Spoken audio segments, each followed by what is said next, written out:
Hello students, welcome back again to nuclear chem forum. मैं हूं आपका किशोर सर और ये है आज के इस वीडियो का एक नेक्स्ट टॉपिक। हम पढ़ रहे हैं थर्मोडायनामिक्स का थर्मोकेमिस्ट्री पोर्शन और थर्मोकेमिस्ट्री के पोर्शन की इसके पहले के वीडियो में हमने पढ़े थे रैंडमनेस, डिसऑर्डर और स्पॉन्टेनियस प्रोसेस। स्पॉन्टेनियस प्रोसेस और रैंडमनेस और डिसऑर्डर पढ़ने के बाद में हमारा नेक्स्ट टॉपिक स्टार्ट होता है जो कि आज की इस वीडियो का है, और वो है, पता तो हो गया, थोड़ा सा अंदाजा आ गया होगा आपको, that is known as entropy, है ना। चलो ठीक है, अभी इस वीडियो में हमें जानना है कि एंट्रोपी है क्या, डिसाइड कैसे करते हैं कि वो है क्या, क्या यूजफुल है, क्या कैरेक्टर्स है, क्या यूजेस है, क्या एप्लीकेशंस है, वगैरह वगैरह वगैरह सारी चीजें आज की इस वीडियो में देखेंगे। तो एंट्रोपी है क्या वो जानने के पहले थोड़े से हम एक एग्जांपल को ना क्लियर करते ताकि आपको बहुत अच्छे से एंट्रोपी समझ में आए। अब मान के चलिए आपके पास में H2O सॉलिड है। सॉलिड का मतलब आइस है, वाटर आइस के फॉर्म में। अब वाटर आइस के फॉर्म में है, इससे एक बात तो जाहिर होती है और यह साबित भी होती है कि सॉलिड अगर है तो जाहिर सी बात है उसके अंदर में जो पार्टिकल्स है ना, वो पार्टिकल्स का अरेंजमेंट कैसा है, परफेक्ट है और रेगुलर है। इसका मतलब ऑर्डर में है। ठीक है, इतना आप समझ जाइए। अब मैंने क्या किया, H2O सॉलिड को H2O लिक्विड में कन्वर्ट किया। अब क्या हो गया, इसमें जो सॉलिड में पार्टिकल्स थे, जो पार्टिकल्स सॉलिड में थे, प्रॉपर ऑर्डर में थे, अब वो H2O सॉलिड को H2O लिक्विड में कन्वर्ट करने के बाद जो ये ऑर्डर है ये थोड़ा सा ना डिस्टर्ब हो गया। तो अब ये पार्टिकल थोड़े से लेस ऑर्डर में आ गए। ठीक है, अब पार्टिकल का अरेंजमेंट थोड़ा सा बिगड़ गया। आप ये बोल सकते हैं कि H2O सॉलिड में जितने पार्टिकल्स थे उतने ही पार्टिकल H2O लिक्विड में ही है, बट अभी थोड़े से रैंडमली फैल गए। इसी को हम रैंडमनेस कहते हैं। ठीक है, बढ़िया। तो less disorder. Now if I converted H2O liquid into H2O gas, अरे बाप रे, अब तो काम तो बहुत ही बिगड़ गया, यानी वेपर फेज। ठीक है, जो ऑर्डर में था लिक्विड में कन्वर्ट होने के बाद में लेस ऑर्डर में हो गया। Now this less order state becomes highly disorder. ये लेस ऑर्डर है तो ये बहुत ही ज्यादा कम ऑर्डर में है, इसका मतलब बहुत ही ज्यादा डिसऑर्डर में है। सो ये कैसे हुआ, क्योंकि देखिए ना, आप H2O सॉलिड था, आपने हीट सप्लाई किए, H2O लिक्विड में कन्वर्ट हुआ। जो पार्टिकल एक पर्टिकुलर ऑर्डर में बैठे थे, अब वो पार्टिकल रैंडमली मूव कर रहे हैं इधर से उधर, बट फिर भी H2O लिक्विड में हाइड्रोजन बॉन्ड होने की वजह से वो पार्टिकल उतने भी ज्यादा रैंडमली मूव नहीं कर रहे हैं। बट अब आपने क्या किया, H2O लिक्विड को H2O वेपर फेज में कन्वर्ट कर लिया। अब उनके बीच का हाइड्रोजन बॉन्ड ब्रेक हो गया और पूरे के पूरे वाटर मॉलिक्यूल इधर उधर हो गए, रैंडमली मूव करना स्टार्ट कर दिया। तो हम कहेंगे उसे कि now H2O gas becomes highly disordered state. When H2O is in gaseous state, that becomes highly disordered state, and when H2O in solid state, that becomes highly ordered state. तो इसमें हो क्या रहा है, पार्टिकल्स मूव हो रहे हैं, एक जगह से दूसरी जगह रैंडमली मूव हो रहे हैं। ठीक है, समझ में आया। तो ये जो डिसऑर्डर हुआ गैसियस फेज में या फिर वेपर फेज में, तो ये कितना हुआ, कितने मॉलिक्यूल डिसऑर्डर में गए, कितने मॉलिक्यूल रैंडमली मूव कर रहे हैं, या फिर पहले कितना ऑर्डर था, अभी कितना ऑर्डर है, ये सारे चीजों का कैलकुलेशन जो करके देता है उसे हम कहते हैं एंट्रोपी। क्लियर हुआ। So what is mean by entropy? It is a measurement of disorder और रैंडमनेस। अब जाहिर सी बात है, जिस मॉलिक्यूल में डिसऑर्डर है ही नहीं वो एंट्रोपी वो कैलकुलेट करके देगा ही नहीं, जिस मॉलिक्यूल में डिसऑर्डर है वो एंट्रोपी कैलकुलेट करके देगा। इतना समझ में आया? गुड। चलो और एक एग्जांपल लेते हैं। अब मान के चलिए आपके पास में सॉलिड आयोडीन है। अब ये सॉलिड आयोडीन को अगर आपने वाटर में डिसॉल्व कर लिए तो ये क्या हो गया, अभी नाउ एक्वस। अब इस एग्जांपल में क्या हुआ, आयोडीन सॉलिड कन्वर्ट हो गया आयोडीन एक्वियस स्टेट में, और एक्वियस स्टेट का मतलब क्या, आयोडीन के जो मॉलिक्यूल्स है अब वो थोड़े थोड़े फैलना चालू हो गए, जो ऑर्डर स्टेट में थे अब वो डिसऑर्डर स्टेट में आ गए। मीन्स पार्टिकल अभी एक पर्टिकुलर पैटर्न में नहीं बैठे। इसका मतलब आप क्या समझेंगे कि जो पहले ऑर्डर स्टेट में थे अब उनके बीच के बॉन्डिंग, अट्रैक्शंस, इंटरैक्शंस, व्हाटएवर जो भी फोर्सेस थे अब वो सब टूट गए, और वो टूटने के बाद अब वो डिसऑर्डर स्टेट में आ गए। Particle randomly here and there move कर रहे। तो हम ये कहेंगे कि iodine solid first have an order state and after dissolution in water I2 aqueous becomes now in a disorder state।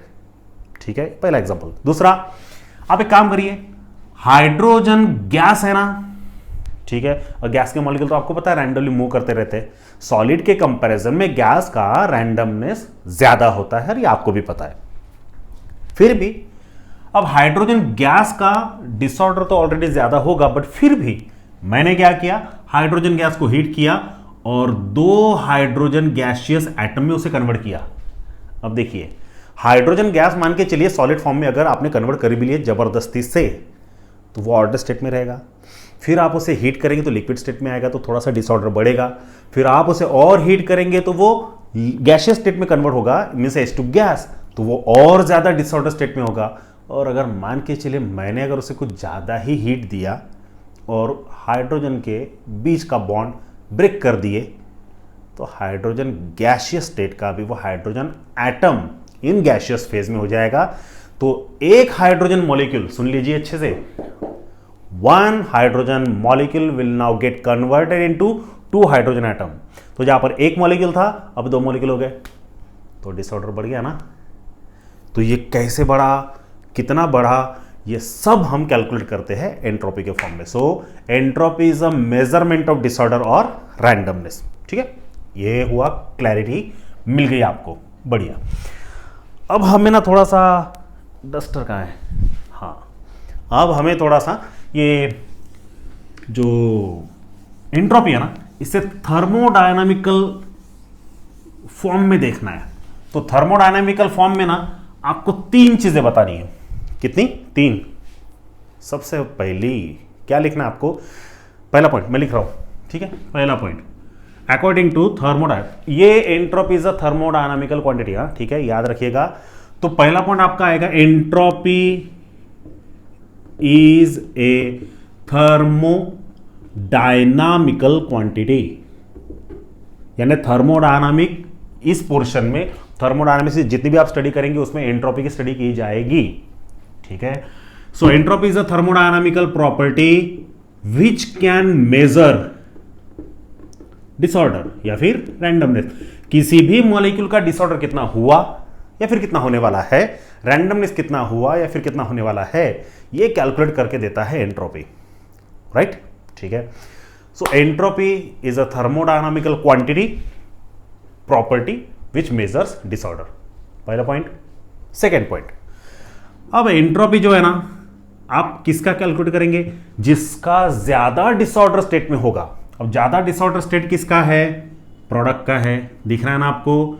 So entropy depend करता है इनिशियल स्टेट और फाइनल स्टेट पे, यानी पहले ऑर्डर कितना था, अब ऑर्डर कितना है, पहले डिसऑर्डर कितना था, अब डिसऑर्डर कितना है, पहले रैंडमनेस कितना था, अब रैंडमनेस कितना है। तो इनिशियल स्टेप और फाइनल स्टेप एंट्रोपी डिपेंड करता है। So entropy depends upon initial step and final step, that's why entropy is क्या है, बोलिए बोलिए बोलिए बोलिए बोलिए बोलिए, इज अ स्टेट फंक्शन। क्या है एंट्रोपी? स्टेट फंक्शन है, समझ में आया।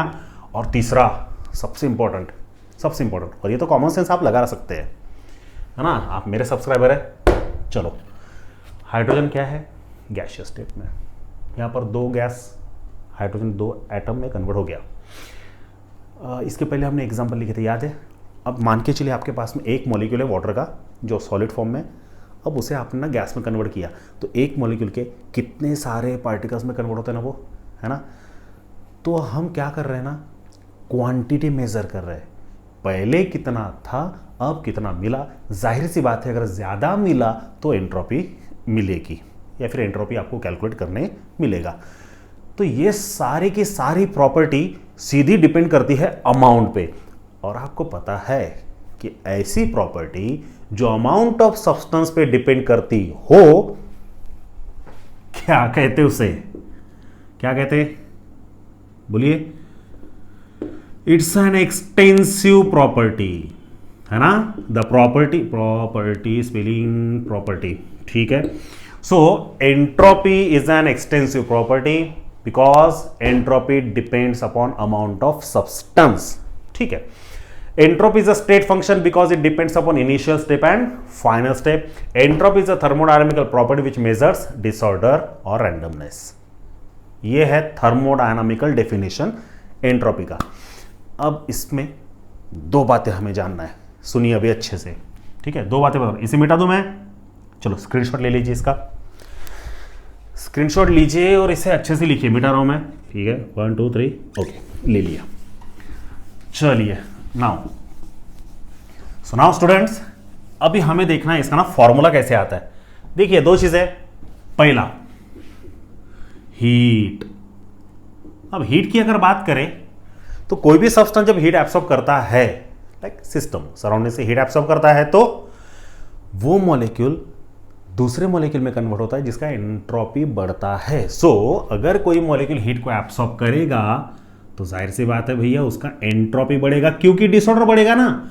आप देखिए ना, H2O सॉलिड को, चलो मान लीजिए थोड़ी देर के लिए H2O गैस में कन्वर्ट कर लिया आपने। अब H2O सॉलिड अगर H2O गैस में कन्वर्ट हो रहा है, इसका मतलब H2O सॉलिड हीट को एब्सॉर्ब कर रहा है, तब जाके वो गैसियस फेज में कन्वर्ट हो रहा है, अदरवाइज पॉसिबल नहीं है विदाउट हीट। तो H2O सॉलिड हीट को एब्सॉर्ब करेगा, तब जाके एंट्रोपी बढ़ेगी। So more amount of heat will get absorb, more is the value of entropy. So magnitude of entropy depends upon heat. ठीक है, इससे यह बात साबित होती है कि एंट्रोपी जो है ना वो सीधी सीधे डिपेंड करती है किस पे? हीट पे। हीट ज्यादा एंट्रोपी ज्यादा, डिसऑर्डर ज्यादा। हीट कम एंट्रोपी कम, डिसऑर्डर कम, ठीक है। दूसरा, और वो क्या है? It's a temperature. अब टेम्परेचर पे कैसा? अगर कोई स्टेट जिसका टेम्परेचर लो है तो हमें क्या करेंगे? उसे हीट ज्यादा सप्लाई करेंगे। तो जिसका टेम्परेचर लो है उसे हीट सप्लाई करना पड़ेगा, इसका मतलब उसका एंट्रोपी ज्यादा। सो एंट्रोपी ये इनवर्सली प्रोपोर्शनल रहेगा टेम्परेचर पे, है ना? टेम्परेचर कम एंट्रोपी ज्यादा, टेम्परेचर ज्यादा एंट्रोपी कम, ठीक है। So entropy directly proportional to heat and inversely proportional to temperature. और जैसे कि एंट्रोपी ये स्टेट फंक्शन है तो हम इसे डेल्टा एस से डिनोट करेंगे, तो ये हो जाएगा delta S equal to Q upon T. But याद रखिए ये जो क्यू है ना, ये रिवर्सिबल प्रोसेस का रहेगा, समझ में आया? तो आप इससे अभी डेल्टा एस का यूनिट कैलकुलेट कर सकते हैं। हीट का यूनिट जूल, टेम्परेचर का यूनिट केल्विन, केल्विन ऊपर जाएगा तो ये हो जाएगा जम्मू कश्मीर इनवर्स। मजाक कर रहा हूं, it's a joule kelvin inverse, ठीक है। अब इससे एक बात तो साबित हो गई कि भाई अगर H2O सॉलिड फॉर्म में है, अगर H2O लिक्विड फॉर्म में है और अगर H2O गैसियस फॉर्म में है तो गैस का एंट्रोपी क्या है? ज्यादा है, इसका मतलब उसका टेम्परेचर कम। H2 लिक्विड का एंट्रोपी क्या है? थोड़ा सा गैस के कंपैरिजन में थोड़ा कम है, इसका मतलब उसके टेम्परेचर थोड़ा सा ज्यादा। वैसा ही H2 सॉलिड के लिए। तो मुझे ये बात, इससे ये बात साबित होती है कि गैसियस फेज का एंट्रोपी हमेशा ज्यादा होता है as compare to liquid state, and entropy of any liquid state is greater than entropy of any solid state. ये याद रखिएगा, entropy of gaseous phase or vapor phase is greater than entropy of liquid phase and entropy of liquid phase is greater than entropy of solid phase। Simple सी बात है, solid है तो particle order में बैठे, लिक्विड है तो order थोड़ा सा डिस्टर्ब हो गया, और गैसियस फेज है फिर तो आप छोड़ ही दीजिए। इतना रैंडमनेस है, इतना डिसऑर्डर है कि वो एंट्रोपी की वैल्यू हमेशा ज्यादा आएगी। फाइनल क्लियर हुआ?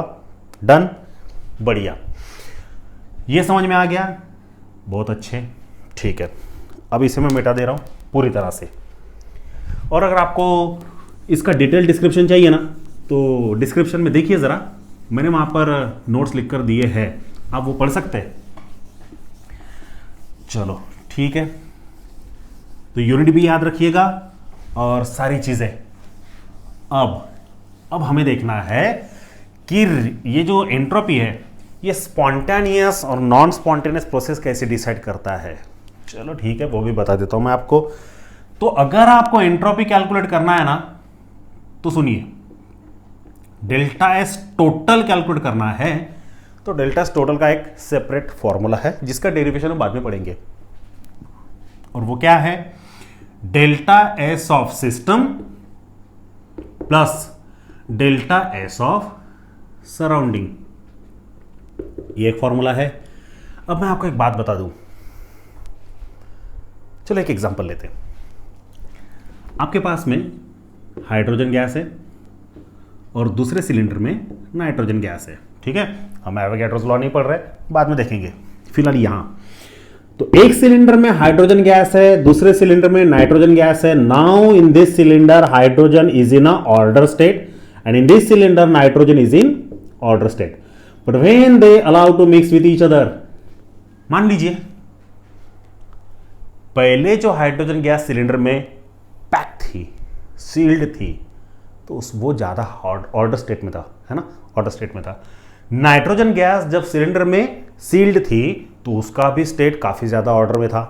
बट जब हम दो गैस को मिक्स होने के लिए अलाउ करते हैं तो मैक्सिमम रैंडमनेस आएगा, ठीक है। अब मैक्सिमम रैंडमनेस आएगा तो एनर्जी क्या हो जाएगी, कम। एनर्जी कम हो जाएगी तो रैंडमनेस ज्यादा, रैंडमनेस ज्यादा एंट्रोपी ज्यादा, और ये तो स्पॉन्टेनियस प्रोसेस है। सो एंट्रोपी ज्यादा आना ये स्पॉन्टेनियस प्रोसेस है, और एंट्रोपी ज्यादा तब आएगी जब डेल्टा एस टोटल पॉजिटिव में आएगा, और डेल्टा एस पॉजिटिव में आना तो तभी पॉसिबल है जब सिस्टम का वैल्यू ज्यादा हो, means system should absorb heat from surrounding. ये पॉसिबल है सिर्फ आइसोलेटेड सिस्टम के लिए। अगर डेल्टा एस टोटल अगर जीरो आता है तो ये तभी पॉसिबल है जब इक्विलिब्रियम स्टेट में ये गैसेस मिक्स हो रही है। अभी इक्विलिब्रियम स्टेट अचीव हो गया, तो अगर delta S total equilibrium state में जीरो हो जाता है तो this equation will now become delta S system equals to minus delta S of surrounding. इसका मतलब सिस्टम का एंट्रोपी ज्यादा हुआ, और सिस्टम का एंट्रोपी ज्यादा होने के लिए सराउंडिंग का एंट्रोपी कम होना जरूरी है। तो फाइनल, अगर आप चाहते हैं कि रिएक्शन स्पॉन्टेनियस रहे तो delta S should be positive.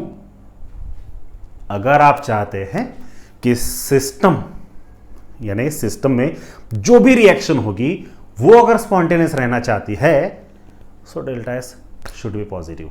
आप देख लीजिए कोई भी रिएक्शन, कार्बन देख लीजिए ना, सी सॉलिड प्लस O2 गैस लिख रहा हूं मैं, सी सॉलिड प्लस O2 गैस, क्या मिलेगा बेटा, ये लो आपको मिला CO2 गैस। सॉलिड की एंट्रोपी कम रहती है, गैसियस स्टेट की एंट्रोपी ज्यादा रहती है। तो सॉलिड और गैस, इसके कंपैरिजन में गैस की एंट्रोपी ज्यादा है, इसीलिए कार्बन जलने के बाद में CO2 देगा और उसकी एंट्रोपी ज्यादा होगी, इसलिए ये रिएक्शन स्पॉन्टेनियस रहेगी। और ये रिएक्शन तभी स्पॉन्टेनियस रहेगी जब इसका डेल्टा एस पॉजिटिव रहेगा। सो रिएक्शन स्पॉन्टेनियस रहने के लिए डेल्टा एस का पॉजिटिव होना जरूरी है।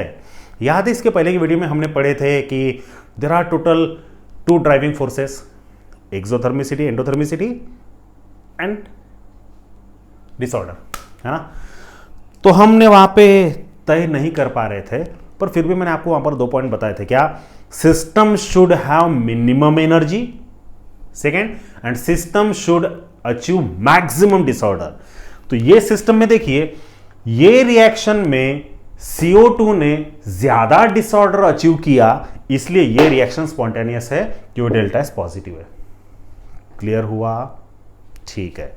सो रिएक्शन स्पॉन्टेनियस रहने के लिए डेल्टा एस का पॉजिटिव होना जरूरी है।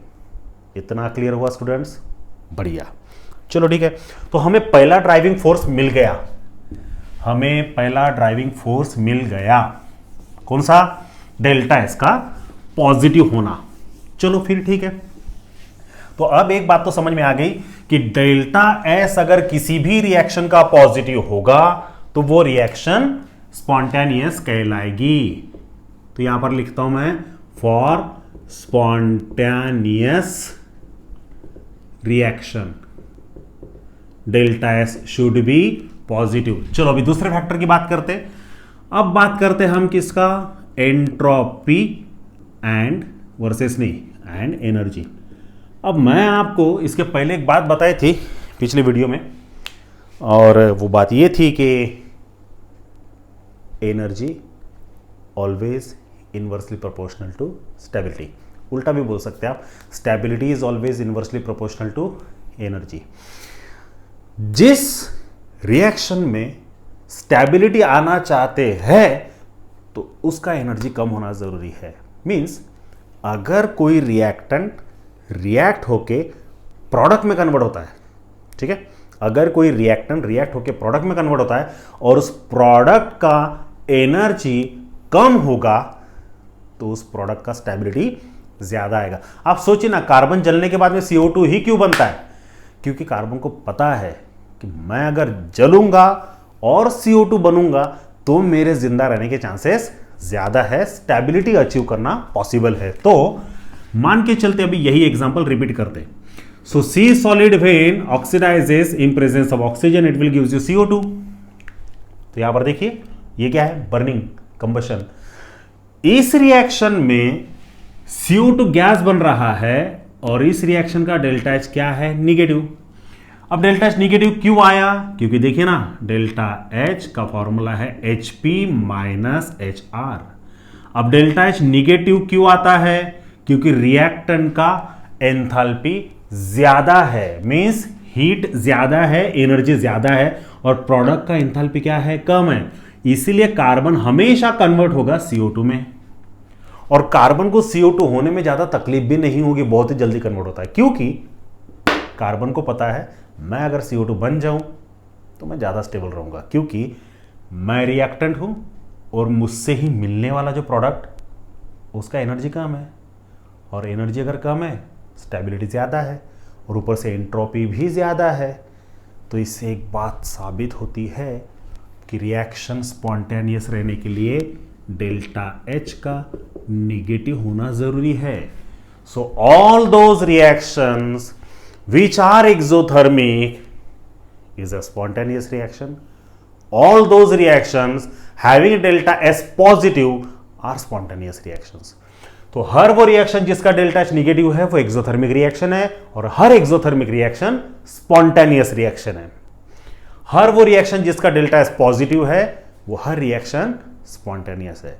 तो रिएक्शन स्पॉन्टेनियस रहने के लिए दो ड्राइविंग फोर्सेस मिल गए। पहला डेल्टा एस का पॉजिटिव होना, और दूसरा डेल्टा एच का नेगेटिव होना। सो all reaction having delta S positive and delta H negative is a spontaneous reaction. समझ में आया स्टूडेंट्स? तो ये है आज का ये टॉपिक है एंट्रोपी। अब एंट्रोपी से हमें समझ में आ गया कि कौन सी रिएक्शन स्पॉन्टेनियस रहेगी, कब रहेगी, कैसे रहेगी। यही एक बात और, आपने HP माइनस HR ये फॉर्मूले से एक्सोथर्मिक रिएक्शन में एक पॉइंट लिखे थे, याद है? Product is more stable then reactant. याद है, याद है, याद है?